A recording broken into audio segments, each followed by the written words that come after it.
دیکھیے برا نہ مانے، مغالطے میں نہ رہیے، میرے اور آپ کے دلوں میں ایمان نہیں ہے، عقیدہ ہے،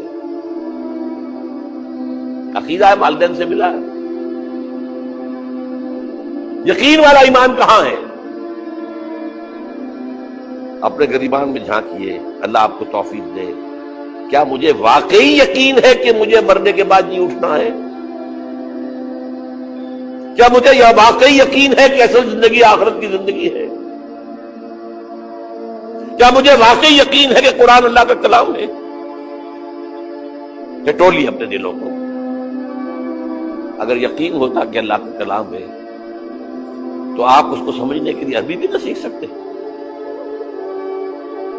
انگریزی آپ پڑھیں، اور پڑھی آپ نے ایسی کہ انگریزوں کو پڑھا دے، کیا بھی کیا، پی ایچ ڈیز کر رہے ہیں، کون کون سے فنون نہیں سیکھے، ڈاکٹر، اتنی عربی نہیں سیکھی۔ تمہارا دعویٰ ہے کہ تمہارا یقین تھا میری کتاب پر، اللہ پوچھے گا تمہارا سلوک کیا تھا میری کتاب کے ساتھ؟ تم نے پڑھا اس کو، سمجھا اسے سمجھنے کے لیے عربی سیکھی؟ تو تم جھوٹ بول رہے، تمہارا کوئی ایمان نہیں تھا میری کتاب۔ ما آمن بالقرآن من استحل محارمہ، جنہوں نے سود کو اپنے پورے نظام کی جڑ بنیاد بنایا ہو، ان کا ایمان کوئی ہے اللہ پر؟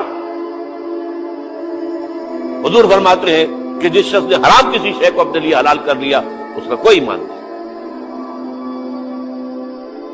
دوبارہ آج بھی کرنا ہے تو دوبارہ ایمان پیدا کرنا، ایمان، عقیدہ نہیں، ایمان۔